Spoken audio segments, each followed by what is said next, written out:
se retrouve pour une nouvelle vidéo. J'avais très envie de vous retrouver aujourd'hui pour faire un speed coloring tout simplement. J'avais trop envie de colorier avec vous et de vous montrer et de vous donner mes petites astuces en même temps lorsque je fais du coloriage. J'avais très envie de reprendre celui-là, ma petite Ariel que j'ai commencé il y a très longtemps, j'ai envie de vous dire, je vais pas vous mentir, ça fait...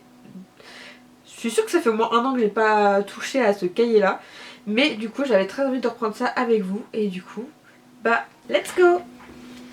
Bon du coup je vous retrouve sur mon bureau. Je vais d'abord vous montrer comment je fais pour commencer mes coloriages. Et ensuite bah let's go. J'ai un petit carnet où je note par le numéro du tome avec la page, le perso et les codes couleurs. Pour pouvoir me repérer et pas me planter dans les codes couleurs, du moins pour les coloriages mystères, c'est comme ça que je fais.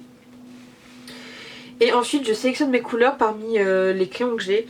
Donc comme je vous ai montré dans la vidéo de présentation, j'ai les OU, j'ai les Fibracolor en crayon feutre principalement.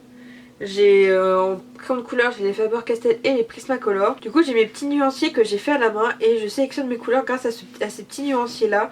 Soit je me repère aux numéros qui sont en bas de la page, soit je me repère directement avec la solution parce que des fois les couleurs sont pas très claires sur la numérotation et je préfère aller voir directement la solution pour avoir la bonne couleur.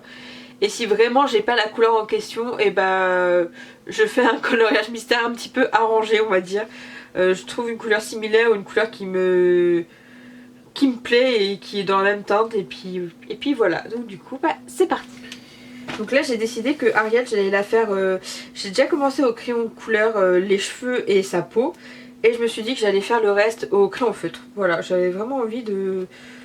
J'ai envie de m'améliorer au crayon feutre, donc du coup je pense que vous allez voir beaucoup de colos au crayon feutre parce que vraiment c'est mon point faible dans les coloriages parce que je suis pas très douée au feutre. Donc voilà.